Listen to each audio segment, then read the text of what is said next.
So our work really has stemmed from a very strong interest and study of the human placenta using animal models as well as human placental tissue. And we and others have shown that first trimester placental development strongly influences pregnancy outcome. But when women are pregnant, particularly when they're pregnant for the first time, in developed countries, they are blissfully ignorant of the fact that there are a number of complications of pregnancy that they may suffer. The four that I'd like to talk about are preeclampsia, where the mother's blood pressure goes up and her kidneys don't function well, preterm birth, intrauterine growth restriction, and gestational diabetes mellitus. And these four complications of pregnancy surprisingly affect up to 1 in 4 pregnancies in Australia and other developed countries. And all of these impact the health of both the mother and the fetus during pregnancy, but may have, or are shown to have, lifelong health effects in both mother and child.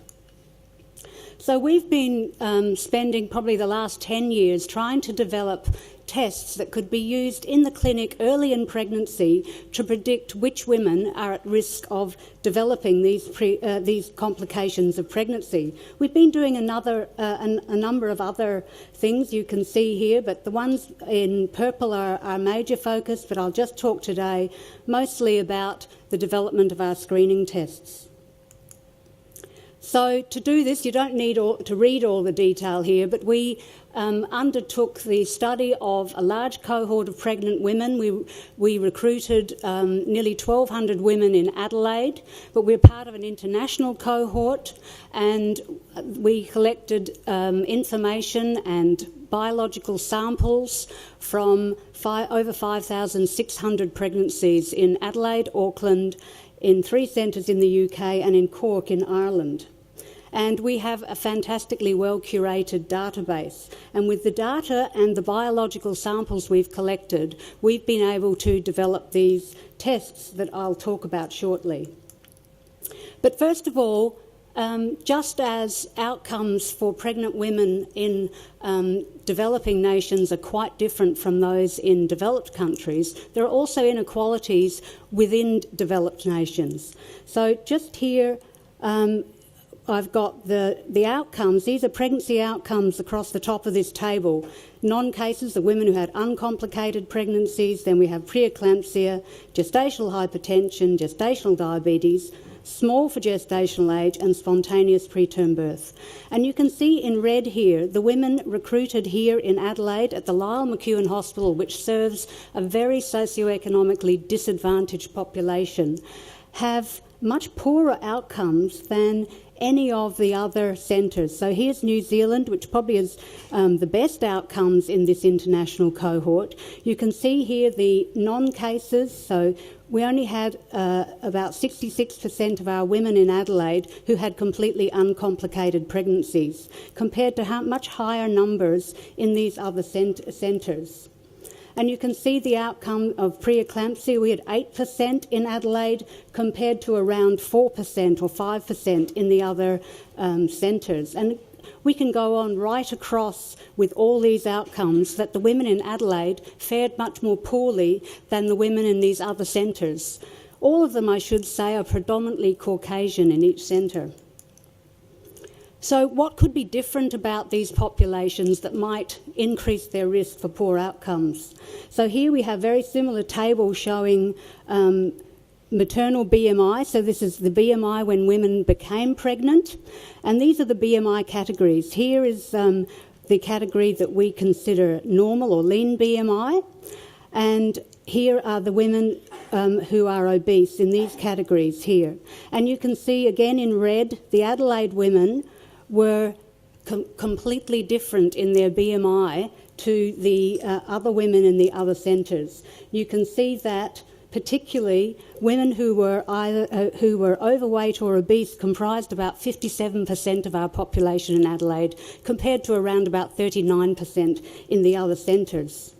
And you can see that this reflects in their outcomes. So this graph here shows again the same pregnancy outcomes. Here is the normal range of BMI, and for all of these adverse outcomes of pregnancy, the average BMI of women at the beginning of pregnancy was in the overweight range, with a very significant difference. So also socioeconomic status was different across these populations, and again you can see here in red in Adelaide we used a scale that we could use across all of the different centres, a scale of 10 to 90, with 10 being low socioeconomic status and 90 being the highest. And you can see here these centiles here. So this 10th centile means the bottom 10% of women. The 90th centile means the top 10% of women, and here's the median. So you can see in our Adelaide cohort, the top score for our women was 45 compared to around about 60 in the other centres. So our women in this Adelaide hospital are much more socioeconomically disadvantaged than the other populations. But also that translates into the sort of things that women eat. And we have shown, and others have shown in this large cohort, that eating fruit in the month prior to pregnancy and in first trimester, eating green vegetables in the month prior to pregnancy and during first trimester is very protective against these adverse outcomes of pregnancy. So you can see here this is fruit greater than or equal to 3 pieces a day. Just look at the difference. In the Adelaide women, we have just under 16% of women who have 3 or more bits of fruit a day, compared to nearly 55% in the New Zealand women and slightly lower numbers in the other centres. And then again for green vegetables, eating 1 or more serve of green vegetables, that could be as simple as a piece of lettuce in a hamburger, that was protective. But you can see in the Adelaide cohort, 27% of our women were eating 1 or more serves of green vegetables a day, compared to 56% in the New Zealand cohort. But also the other centres in the UK and Ireland have lower amounts of green vegetable intake. Cigarette smoking. We know that on average a baby who is born to a mother who smokes weighs 300 grams less at birth. And cigarette smoking is also statistically significantly different between our centres. So again in red you can see our Adelaide women. This is the number and percentage of women smoking at conception. You can see that nearly 40% of the Adelaide women were smoking at conception, and by 20 weeks gestation we still had 22% of our Adelaide women smoking, and those women continued to smoke for the rest of their pregnancy. And this compares to as little as 3.8% in the New Zealand cohort of women continuing to smoke at 20 weeks gestation. And we know that smoking, maternal smoking, not only reduces birth weight, it's associated with spontaneous preterm birth. So we've been looking a lot at also genetic factors that might predict risk, because not every woman who has the perfect lifestyle has the perfect outcome. And so we know that it's obvious that both maternal genes and paternal genes give rise to the genes in the baby. So we inherit 1 copy of our genes from our mothers and 1 from our fathers. And our placenta is also genetically identical to the fetus. So the combination of genes inherited from mum and dad largely determine gene expression in both the fetus and the placenta, and of course that determines how well the fetus can grow and how well the placenta can deliver nutrients and oxygen to the fetus to sustain its healthy growth. But also the placenta is an incredibly important organ. Not only does it provide nutrients, it also secretes an abundance of hormones and peptides into the mother's circulation and orchestrates her adaptation to pregnancy. So the placenta is constantly talking to the mother and essentially telling her what to do. So it's this combination of genes that gives rise to determining the health of the fetus and the placenta, and therefore health postnatally and health indeed of the mother during pregnancy. But these genes don't act alone. So they act in an environment, and that environment includes micronutrients, smoking, as I've mentioned, BMI, illicit drugs, socioeconomic status. So we've ended up developing tests that combine these factors because we know, they affect, I mentioned, placental function and maternal health. They affect the epigenome, which we heard about. So in combination, all these factors can predict risk and influence the outcome for both mother and baby. Even there is inequality between male and female fetuses. So we know that male babies are more likely to be born very early preterm, for example, than female babies. But female babies are more likely to induce preeclampsia in their mothers with early onset, so early preterm. But also male and female babies are a different weight at birth. So this shows a graph. This is across all the gestations of these 5,600 babies. At every gestation, boys were heavier than girls.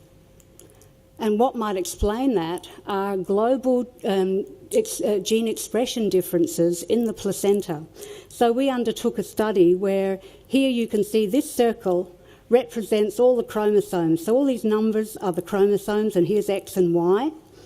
And these are all genes on those chromosomes, and all the red dots are the ones that are different between male and female placentas. And these are actually a set of normal male and female placentas. So the mothers were healthy, the babies were healthy. And we showed that 142 genes were differentially expressed. Some were upregulated in the presence of a male fetus, and some were upregulated in the presence of a female fetus. So the male and female fetus even are not equal. And these differences in gene expression in the placenta may explain differences in outcome for males and female babies, but also differences potentially in long-term health. So I mentioned we've been developing these tests, and we are the first in the world, in fact, to develop tests for 4 complications of pregnancy that could be used in late first trimester or early second trimester.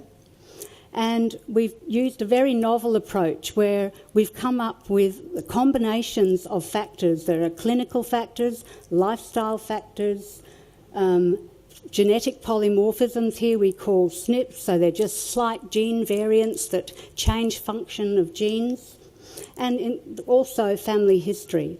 And in this first part of our test, we take a blood sample from the mother and the father, and we genotype for some of these gene variants. We put them together, the information together with clinical and lifestyle factors, and we find that women with certain combinations are deemed to be either at risk or at low risk of developing the particular complication.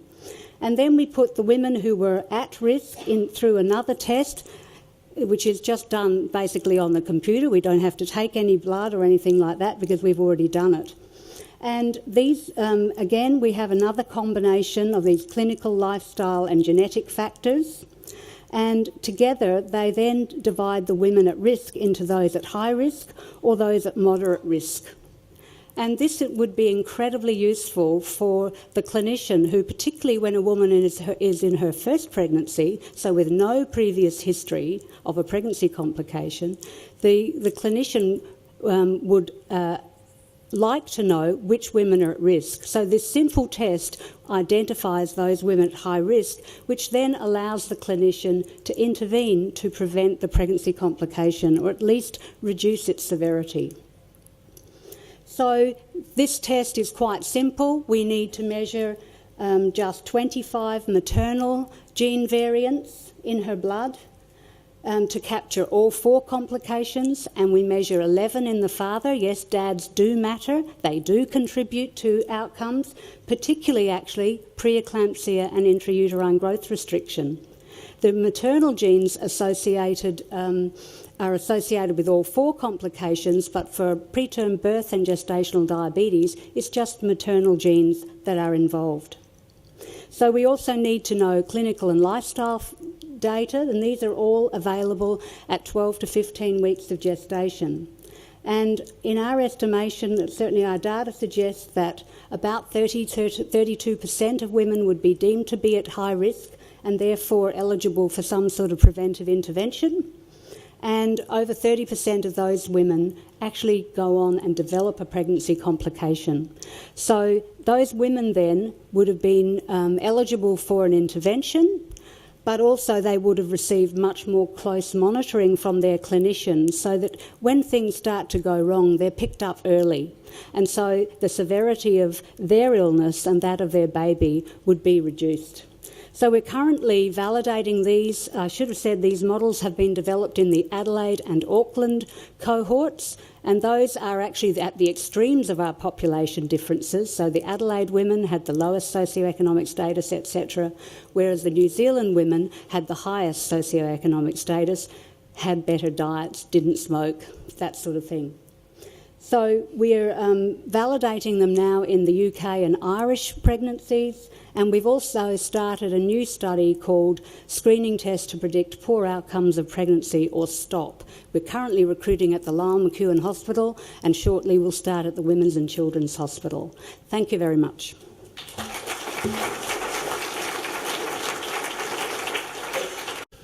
I'd like you to imagine a journey that I'm going to invite you to come on.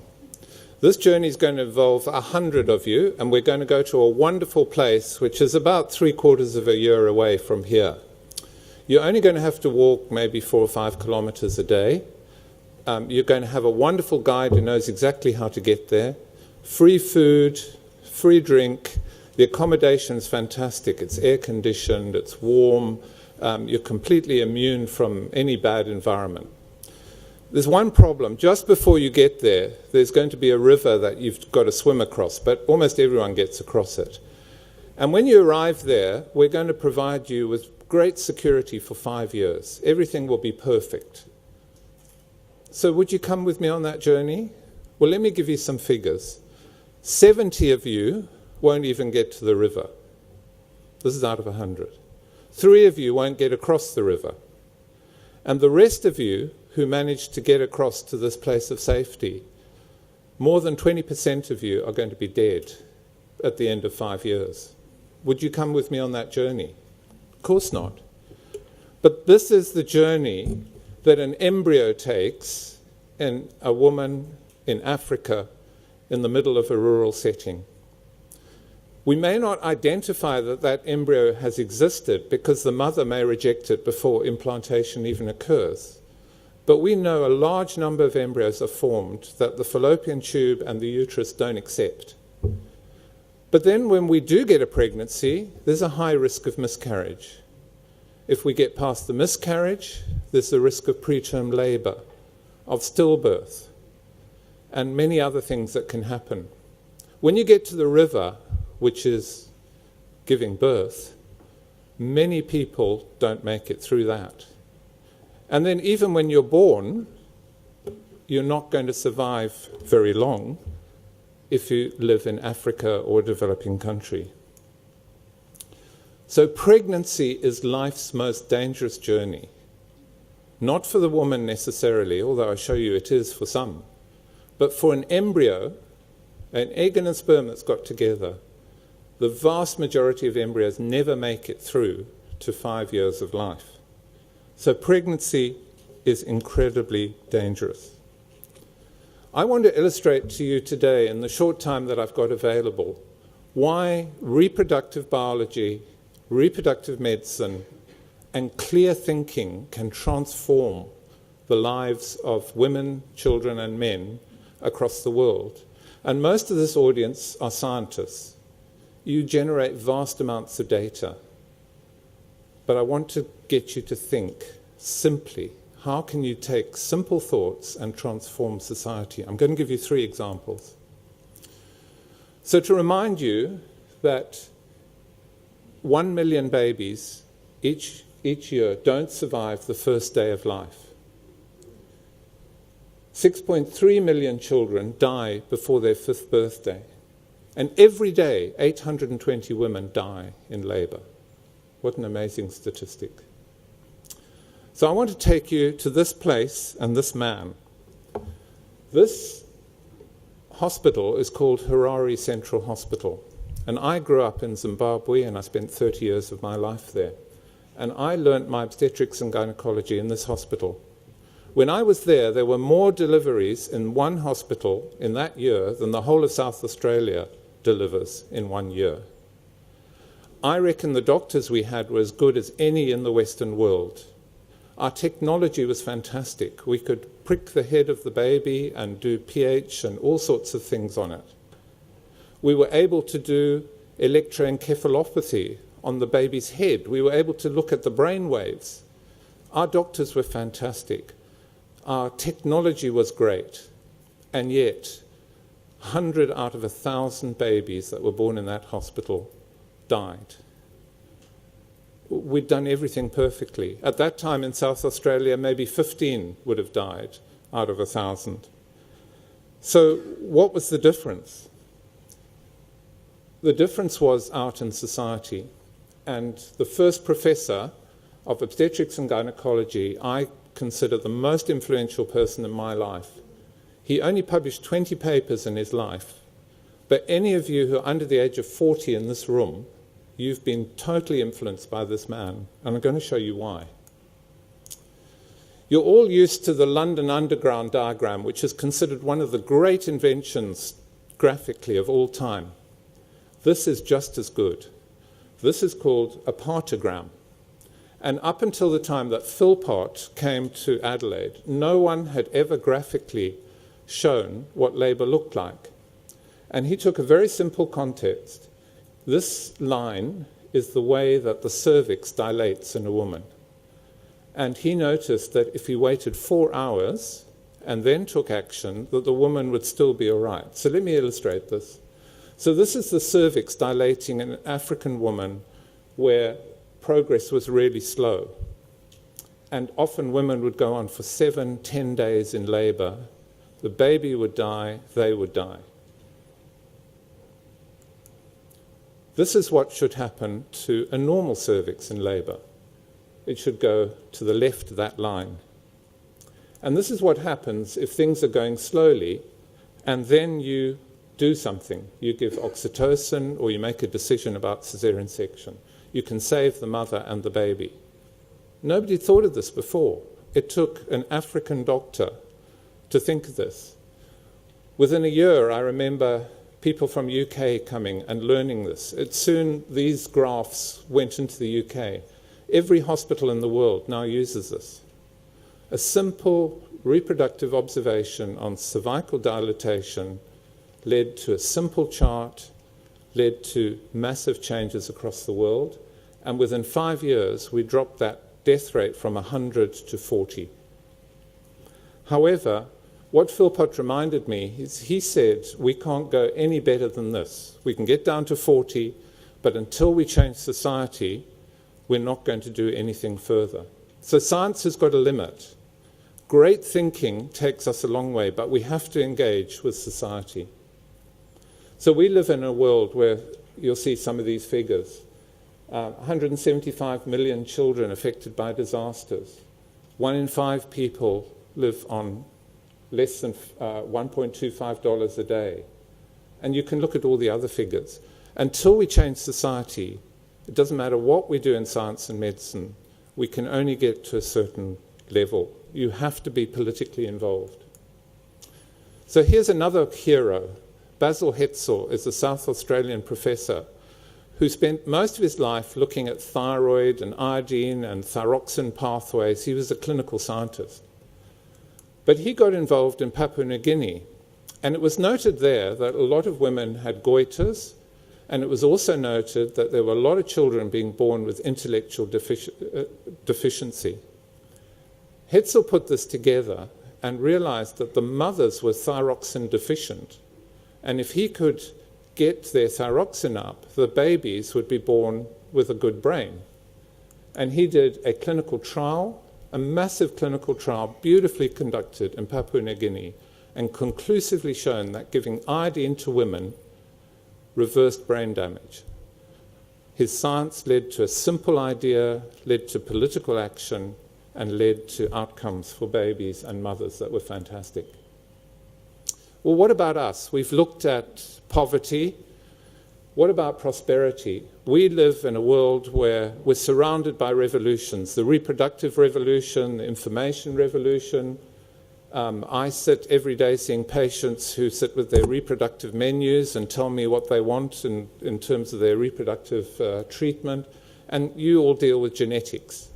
So in this world of menus, we have IVF, and I've been involved in IVF for more than 26 years. And one of the things that I noticed when I came to Adelaide, and that's where the Adelaide story is we were proud of triplets and quads, front page of our local newspaper, world's first quadruplets. Everyone was thrilled with that.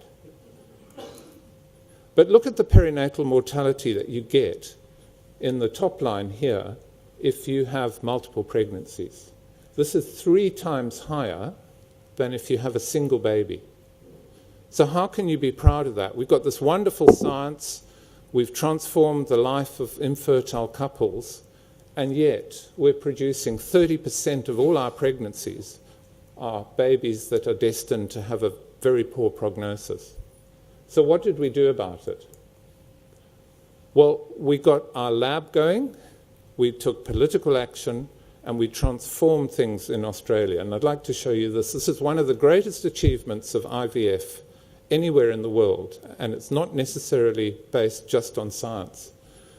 Look at the number of single embryo transfers that we've now got in Australia. We're up near 70 or 80%. In the UK, it's about 10%. Look at the number of 2 embryos going back, very few. Look at the 3 embryos, very few. And what's happened to the multiple pregnancy rate? Well, this last year we're down to 5% in Australia. No one in the world is better. How did we do this?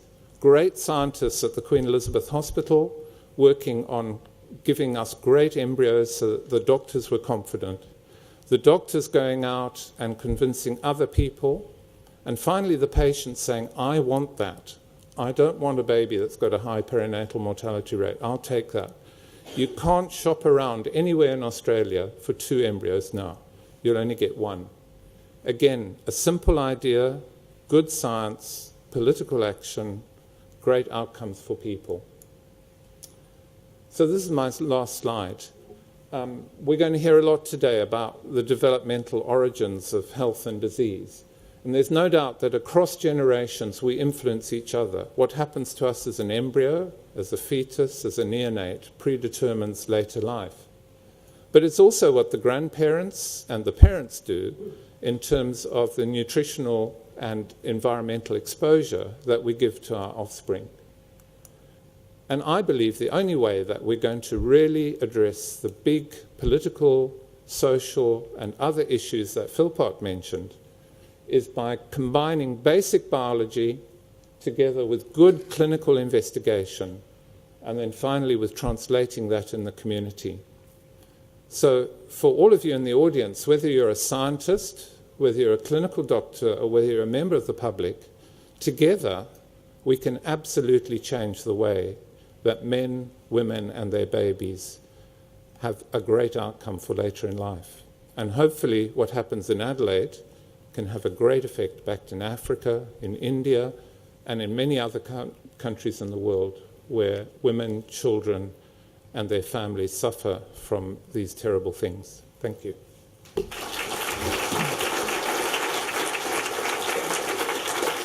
Hi everyone. I'd like to start by acknowledging that we're meeting on Kaurna lands today and paying my respects to their elders past and present.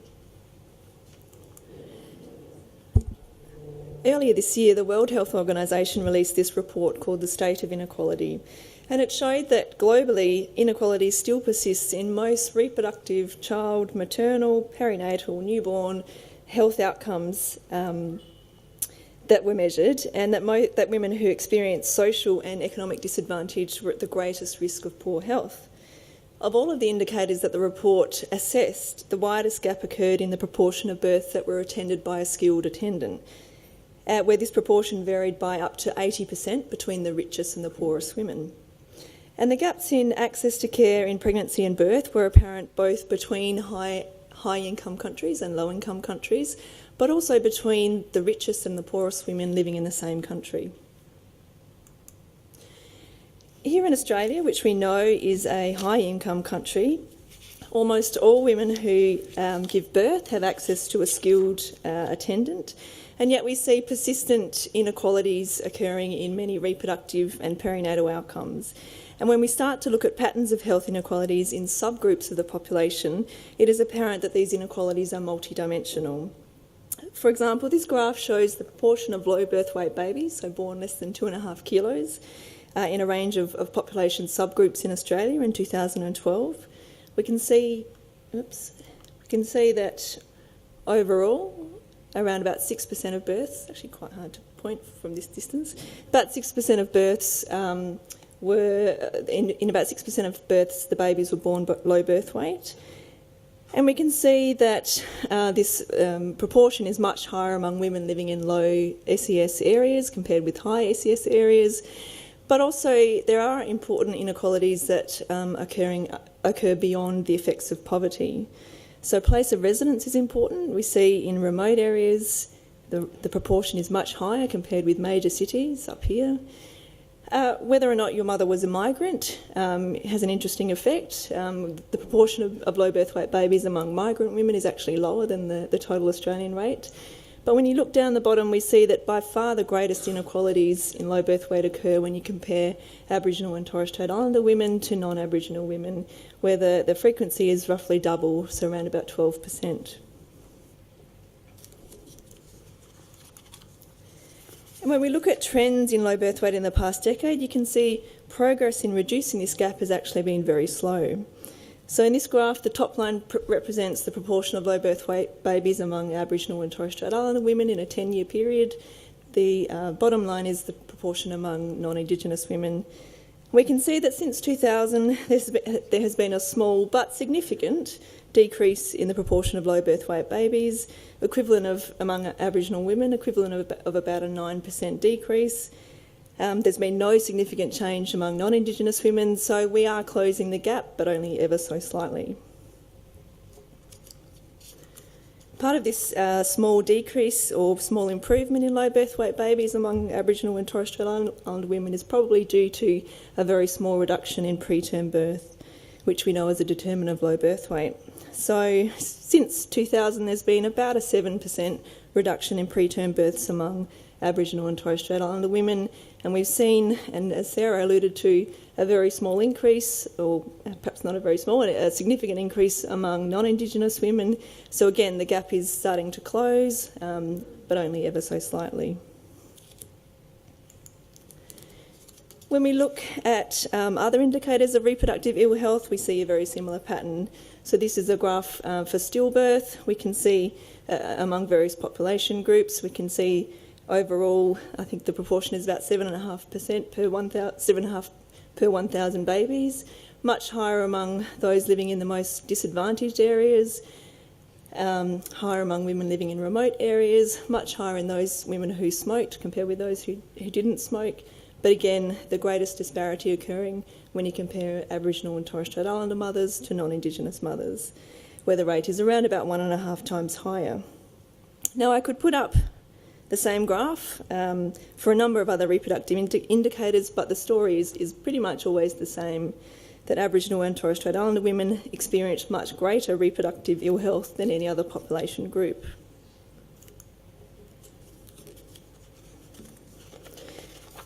Now, there are a number of reasons for this. There are many factors that contribute to these poorer outcomes, and they relate to both social and behavioural determinants, but also the performance of the health system. Many are either directly or indirectly related to income, and we know that Aboriginal and Torres Strait Islander women are grossly overrepresented in the low income brackets. Teenage pregnancy is important because it's not only associated with an increased risk of poor perinatal outcomes, but it can also have a profound impact on life opportunities for women through disruptions to formal education. And teenage pregnancy is common among Aboriginal mothers. Around about 1 in 5 Aboriginal and Torres Strait Islander mothers in 2012 were teenagers, compared with around about 3% of non-Indigenous mothers. We also know that Aboriginal women access healthcare differently. They have very similar numbers of total antenatal care visits, but they're much less likely to access that care in the first trimester. So they're potentially missing out on some key health promotion and screening interventions in early pregnancy. And this poor engagement is probably in part reflecting services that are culturally inappropriate. We also know that Aboriginal women enter their reproductive careers in relatively poorer health. Smoking is a major issue, and as Claire pointed out, a major risk factor for poor outcomes. And in 2012, close to half of all Aboriginal mothers reported that they smoked during pregnancy, compared with about 14% of non-Indigenous mothers. There are also disproportionately high levels of obesity at young ages, which again Claire mentioned, the importance of obesity in determining perinatal outcomes. So this graph, we see, you can see the proportion of women with obesity across a number of age groups, and you can see that around about 30%, just here, 30% of Aboriginal women aged 18 to 24 in 2012 were obese, and this figure rises to 37% in the 25 to 34 age group. When you look at the figures for overweight and obesity combined, you see that close to 60% of women in both of those age groups were overweight or obese. And we know that unhealthy weight contributes to not only poor perinatal outcomes, but it can also contribute to an increased risk of polycystic ovary syndrome and also infertility. I just want to spend a couple of minutes now on this final point, which is sexually transmitted infections, as I think the impact of these infections on reproductive outcomes among Aboriginal and Torres Strait Islander women are actually very underappreciated. So chlamydia is the most commonly reported sexually transmitted infection, or STI, in Australia. And this graph shows data from national surveillance systems about the number of reported cases of chlamydia expressed as the number of cases per 100,000 population. And it's information for the years 2009 to 13. The blue line is notifications amongst Aboriginal and Torres Strait Islander people, and the red line is notifications amongst non-Indigenous people. You can see that over in the last 5 years or so, there's been increases in both of those population groups, but the notification rate among Indigenous people has been consistently 3 times higher. We see a similar picture for gonorrhoea, which is another STI. Again, although we see slightly fewer notifications than chlamydia, the difference between notifications amongst Aboriginal and Torres Strait Islander peoples and non-Indigenous peoples is around about 14 times.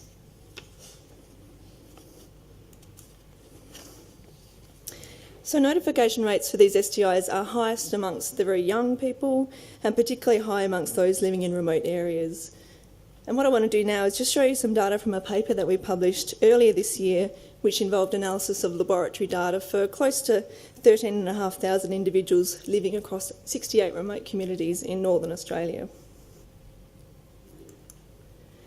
It's a bit of a busy slide, but bear with me. So what we can see, here we have the proportion of those 13,500 individuals tested for STIs. Here we have the proportion of cases of chlamydia in males and females. This is gonorrhoea in males and females, and this is trichomonas, which is another STI in males and females. What you can see is that there's a strong inverse relationship with age. So the proportion of infections is high both in males and females in the very young, so the 16 to 19 and the 20 to 24 age group. So roughly 25% of females had a chlamydia infection in that 2-year period, about 20% had a gonorrhoea infection, and over 30% in that 16 to 19-year age group, had an infection with trichomonas. And in that 2-year period, when we looked at the prevalence of any STI, we found that a third of all women and 21% of men had either a chlamydia, gonorrhea or TB infection. When you look just in that 16 to 19-year age group, nearly half had one or more of these infections in a 2-year period. And these figures are just incredible, I think, when you consider that the very high burden of these infections is occurring at a time of peak fertility for Aboriginal and Torres Strait Islander people. Why does this matter? Well, unfortunately, these infections are very insidious. They're often asymptomatic. They often remain untreated and infectious for a long period of time. When they are detected, they're very easily treated, often with a single curative dose of antibiotics. We know that when they're untreated, they can lead to chronic pelvic pain, pelvic inflammatory disease, which are determinants of infertility and ectopic pregnancy. When they occur in pregnancy and are left untreated, we know that they're associated with an increased risk of preterm birth, but also other adverse outcomes like low birth weight. And despite all of this knowledge and knowledge for over 2 decades about the very high burden of these STIs in many remote communities, there's actually been scant research looking at their reproductive sequelae in this group. So as a first step towards understanding the impact of these infections on reproductive health, a few years ago we published some research looking at the occurrence of pelvic inflammatory disease in 5 remote communities in Central Australia. And these were communities where there's a known high prevalence of STIs. What we found is that in a 2-year period, around about 1 in 5 women presented, 1 in 5 women in the 14 to 34 age group presented to their health clinic with lower abdominal pain, which is the most common symptom of pelvic inflammatory disease. However, when these women are presented, there were investigations to either diagnose or rule out PID were actually poorly undertaken. So only 7% had a bimanual examination undertaken. Because of the known high prevalence of STIs in these communities, local guidelines actually recommend a very low threshold for treatment, and they support a diagnosis of PID based on symptoms and history alone. We found that 95 of those 224 presentations met the guidelines or were consistent with the guidelines for a diagnosis of pelvic inflammatory disease, but a documented diagnosis occurred in only 15 of those, and of those 15, none actually received the correct treatment for PID. So I just want to finish up by saying Aboriginal and Torres Strait Islander women are disproportionately affected by social and behavioural risk factors in their peak reproductive years, and there is also substantial room for improvement in the way the health system responds to their needs. This contributes to a high risk of poor perinatal outcomes, but also poor fertility. And really importantly, the factors that contribute to these inequalities we know are modifiable, which suggests that much of the inequalities that we see is actually avoidable. Thank you.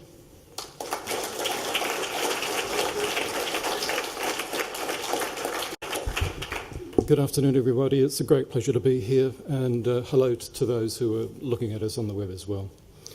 The Life Course in Intergenerational Health Research Group is really a collection of epidemiologists, biostatisticians with some input from medical anthropology. Amongst our research interests that are sort of outlined here is a central theme of how does inequality get inside the skin, get under the skin.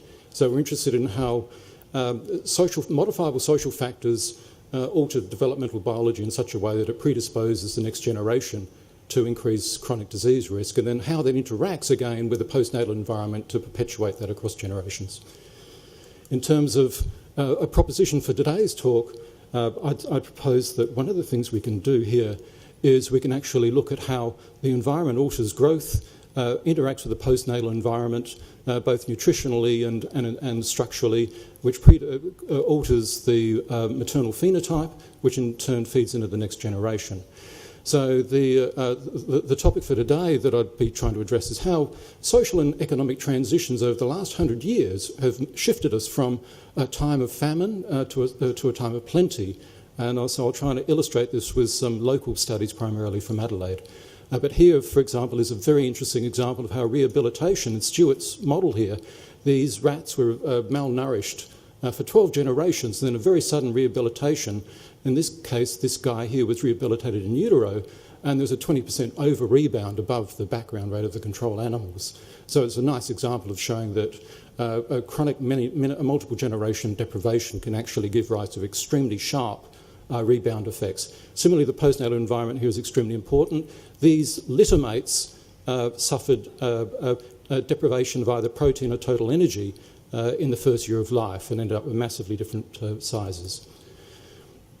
But an overwhelming sort of theoretical structure that we need for interpreting some of these the interactions of phenotype and health outcomes can come to us actually through a nice overview of life history theory, which basically tries to raises the question, well, in the race to the grave, what adaptive strategies can we make to actually maximise the number of children or grandchildren that we have?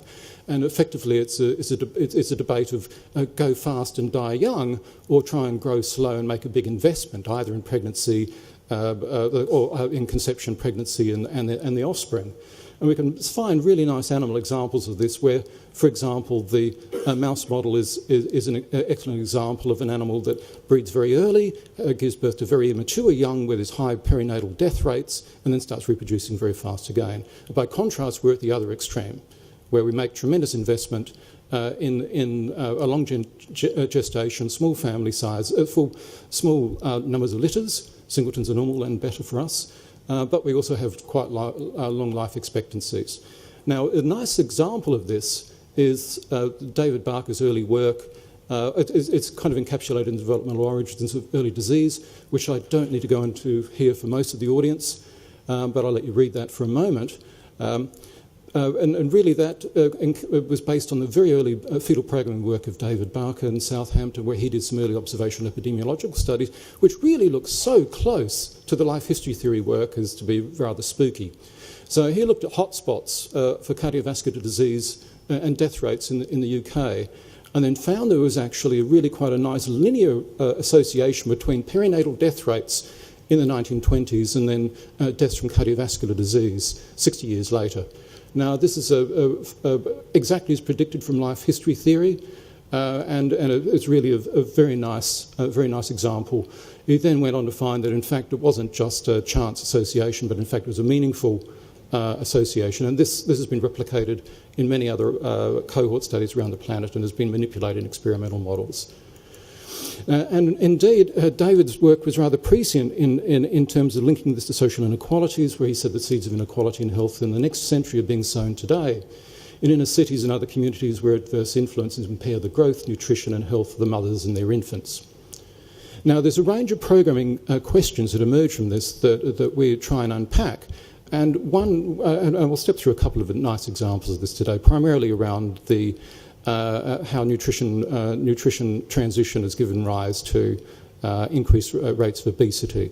And we're interested in predictors of obesity in childhood. I should illustrate also that as communities go through transition, there's an interaction with existing phenotypes. And here is a nice example from Finland showing that for obese mothers there's an extraordinary steep relationship with standardised mortality rates for CHD, according to the Babel's Ponderal Index. And indeed, for lean mothers, there's a very dramatic reduced risk in this population, in this population at this historical moment, I should flag. Now, and this has really taken us on to contemplating that there's actually rates of change that can be either too fast or too slow in order to minimise the risks of metabolic disease and chronic disease generally. So I'd refer you to that paper. It's a great story. And now this has been tried to be included into a dynamic model of how, amongst members of the International Obesity Task Force, of how over time you can get intergenerational effects here. So this is a classical pathway here for the fetal programming story of the adult maternal nutrition impacting on fetal growth and then chronic disease risk or diabetes in the offspring. But indeed you can actually see there are multiple points for interaction here in modifying the postnatal growth trajectory, where stunting can occur, and then also illustrating the importance of the social support structures. Now, we can actually identify even particular populations that are extremely vulnerable.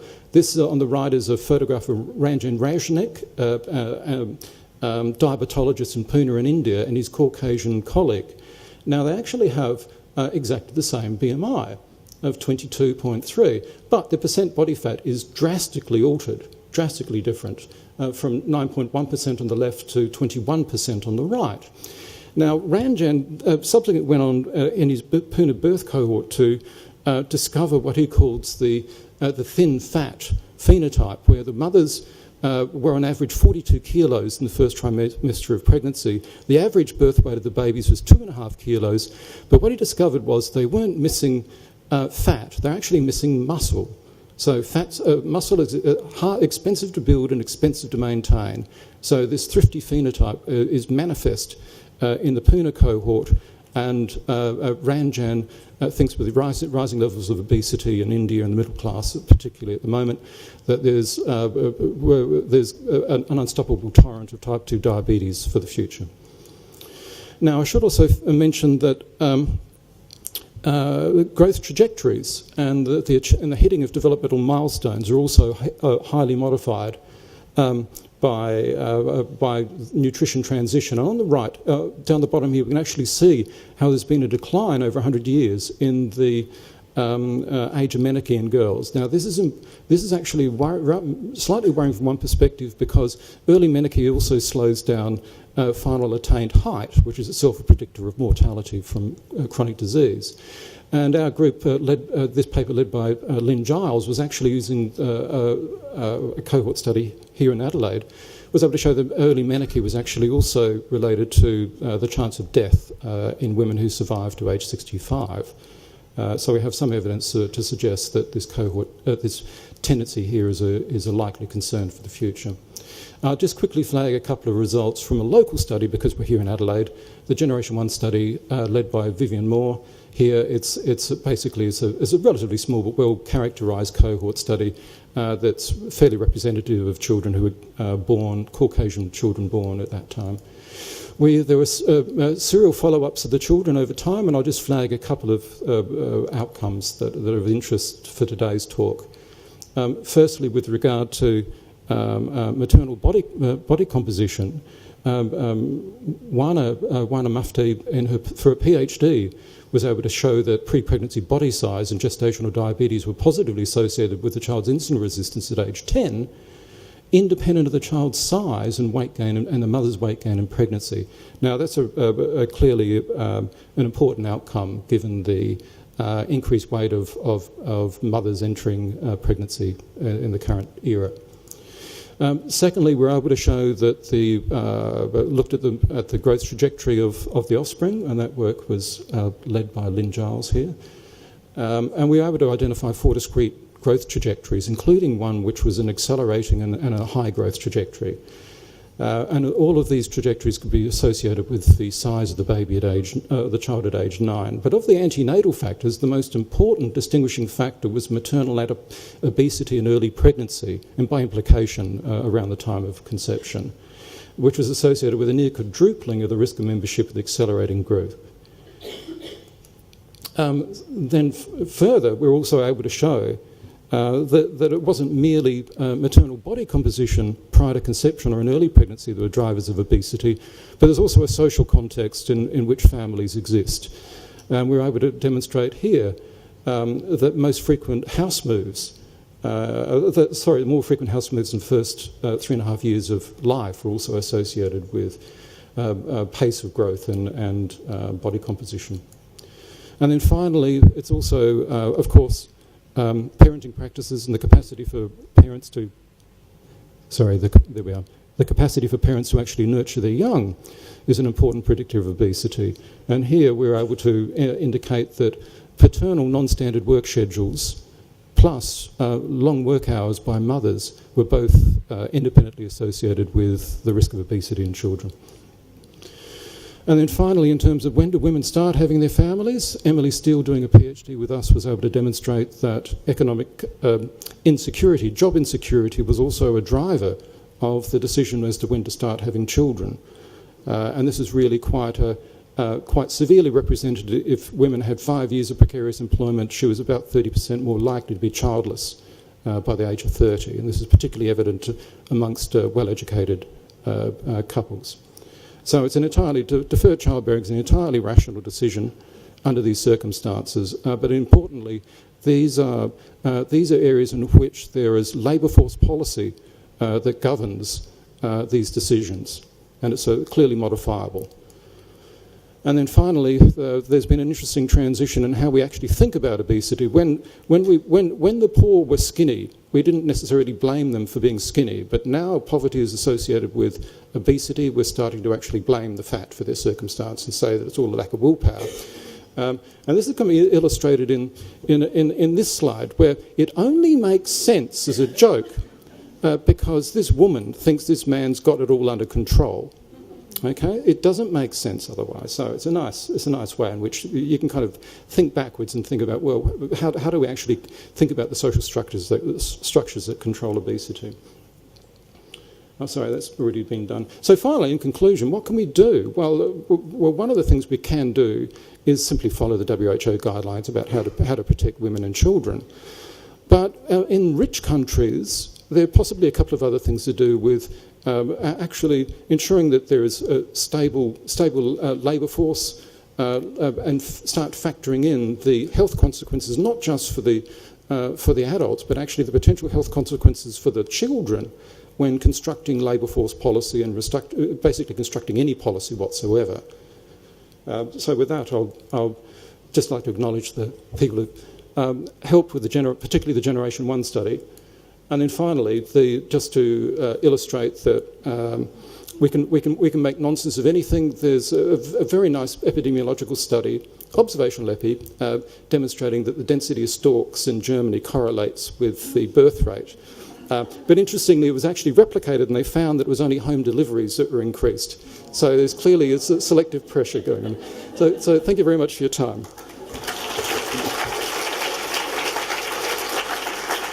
So I will be developing a little more discussion around one of the major complications of pregnancy that we've already heard a little bit about, and that is prematurity, or being born too soon.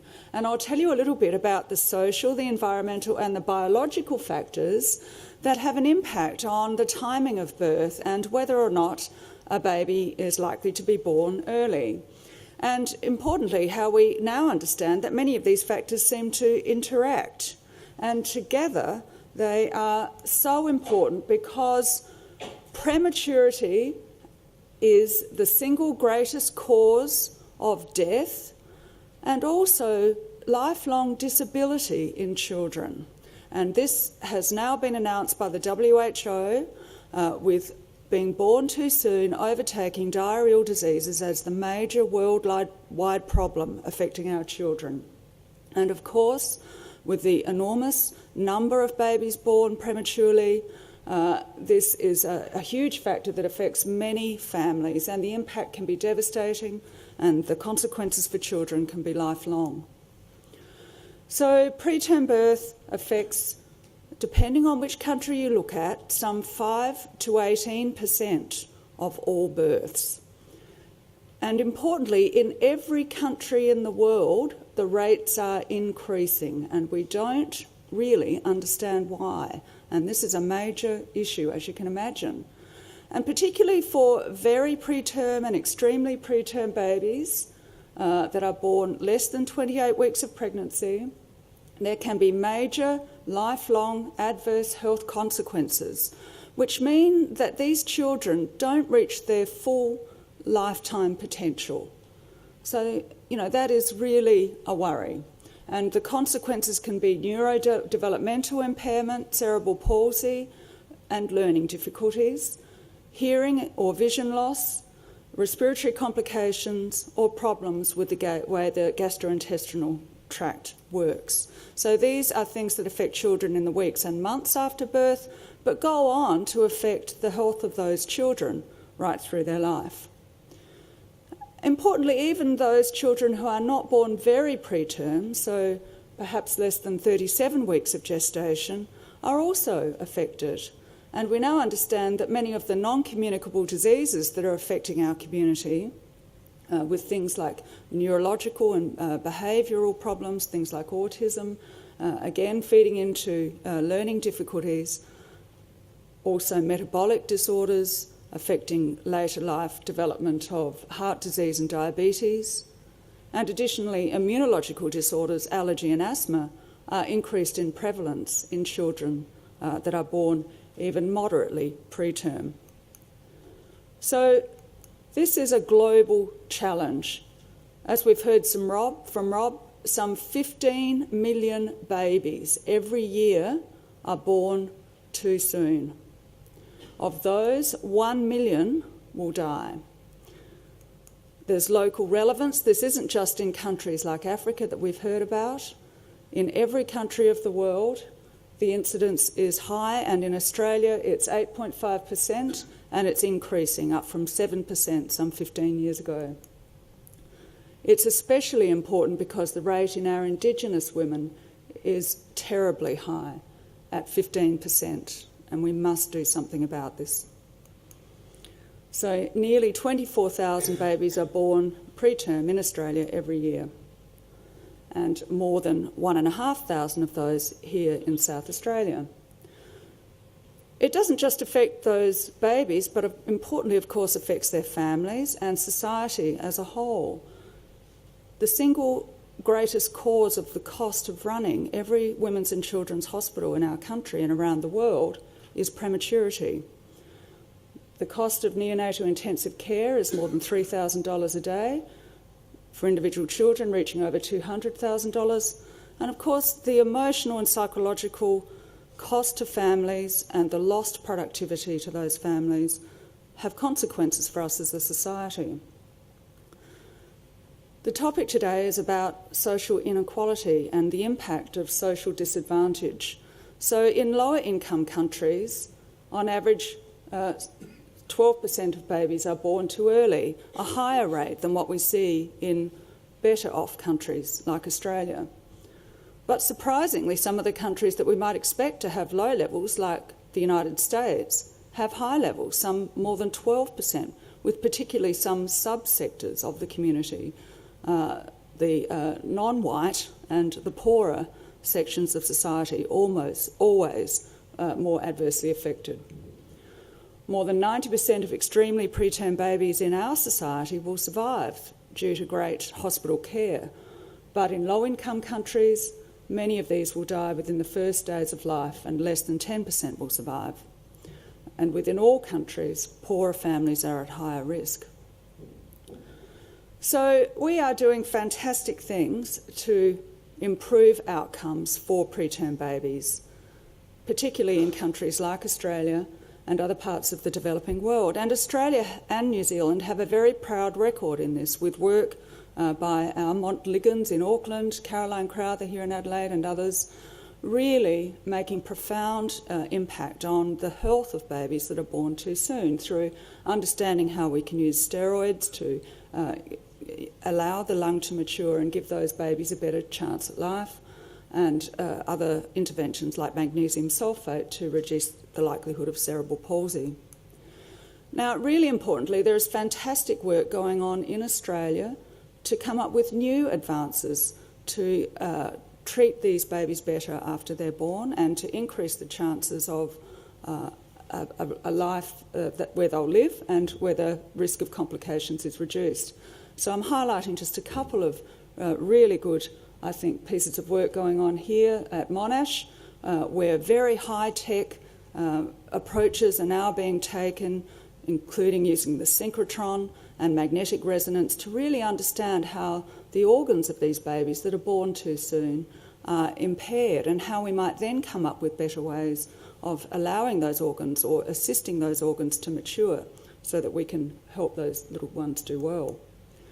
We also have very exciting research in Australia with people from this society, again from Monash, doing fantastic work with stem cells to see how those stem cells can be administered to the fetal lung or in other tissues to improve the maturation and the function of those tissues.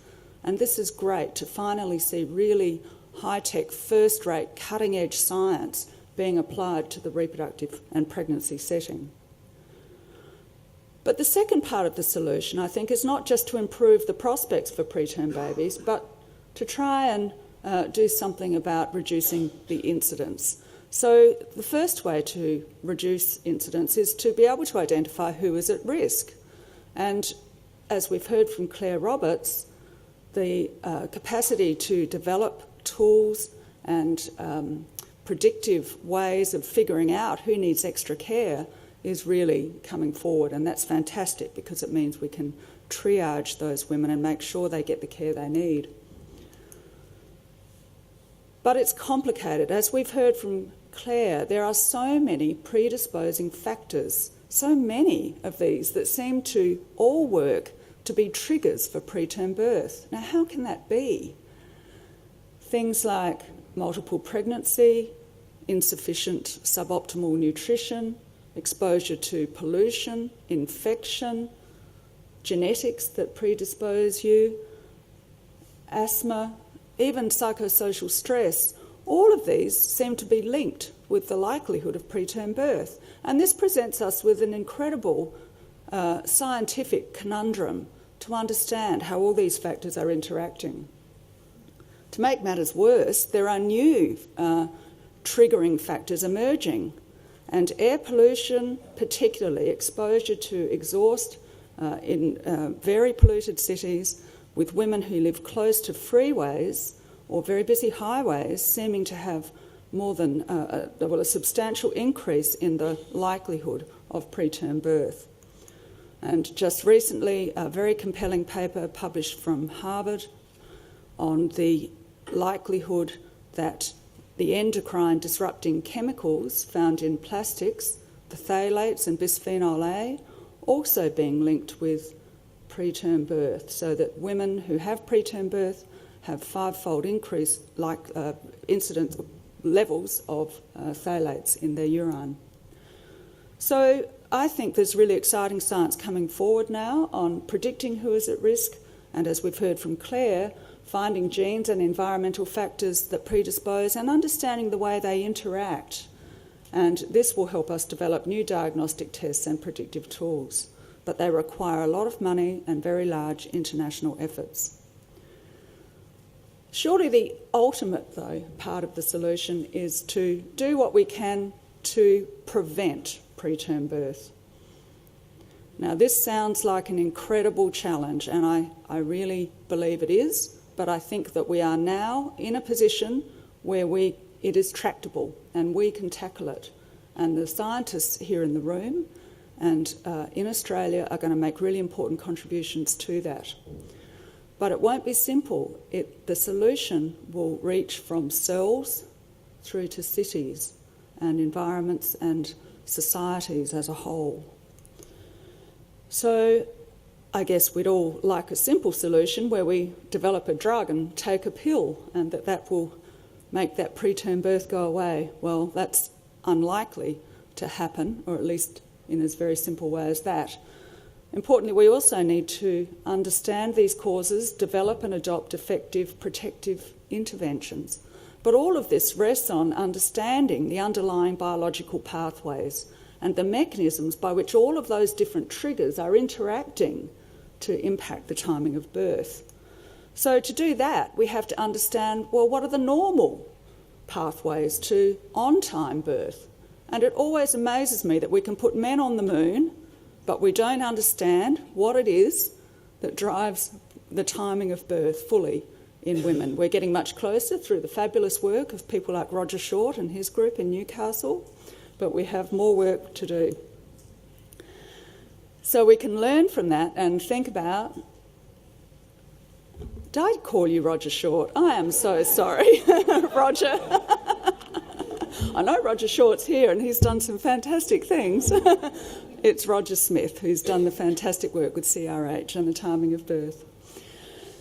We do, however, need to really do more work to understand how that relates to preterm birth, and what are the pathways through which these factors that cause birth too early to come on? So how is it that things like infection activate the inflammatory cascades that we know are always linked with birth, whether or not they're on time or preterm? So to do that, we have to do some really great fundamental discovery science. We have to use animal models, we have to look at genetics, we have to understand cells, and we have to understand whole organisms, and we have to work in animals, and we also have to work in people. And I think that through taking that sort of coordinated cross-disciplinary approach, we can begin to understand how infection and the sterile insults, the things we've heard about, stretch, stress, exposure to illicit drugs, pollutants, all of these can feed into the same pathways.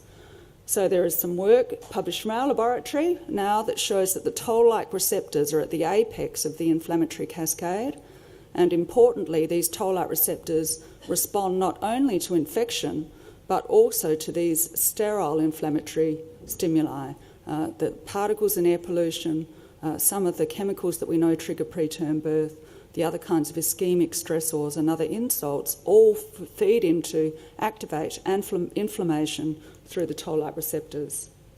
And this now then gives us an understanding of how we might intervene, not just at the end stage of birth when the uterus is contracting, but a long way further upstream in the weeks and months before, when the parturition cascade is first becoming activated. And that's really exciting, because it gives us knowledge about some targets at the top of the cascade that if we block, we can perhaps reduce or slow down the progression of all of the steps that result in the contractions and the birth. So there's some fantastic work coming out of Perth that's looking at this, development of new antibiotics that are able to access the deeper tissues of the membranes and even the fetus to reduce the importance of the bacteria, and obviously that's crucial because infection is a key cause in many of the preterm labour incidents. And also in our laboratory, we're working on anti-inflammatory molecules that target the toll-like receptors to allow us to block preterm labour induced by infectious challenges. And here's a fantastic one using a drug that's an isomer of a commonly known drug, naloxone, that binds the toll-like receptor to inhibit E. coli-induced preterm labour. We also are working with fantastic chemists in the US and Canada, and here we have allosteric inhibitors of the interleukin-1 receptor, also showing fantastic, I think, promise in blocking the birth cascade induced by infection. But there may be less high-tech and even interesting nutritional interventions and ways we can improve our diet, with some promise being demonstrated by an interesting observation that administering fish oil in all women extends the length of labour by a couple of days. And if we can learn what that means, we might be able to apply it to women who are at risk of preterm labour. I'm being asked to wrap up. Not without showing that I think that importantly we've got a lot to learn, because the way you are conceived has an impact on your likelihood of preterm labour, suggesting these pathways go right back to conception. So babies who are conceived by IVF having a 2.3-fold likelihood of preterm labour. Much to learn about the biology from that work. And just to wrap up, I think that what this is telling us is that there are common pathways that underlie all of these pathways to preterm birth. The immune system is crucial, and when we understand that, we are in a position to apply new interventions, develop new drugs, and really do something about this. But that will only work if we put the biology and the medicine together with the public health and other strategies. We have to educate women and their families to change behaviour, persuade governments and communities to prioritise infant and child health, and I think provide better access to contraception and preconception care to all women, and empower women not just to know about it, but to access it and use it. And that's it. Thank you.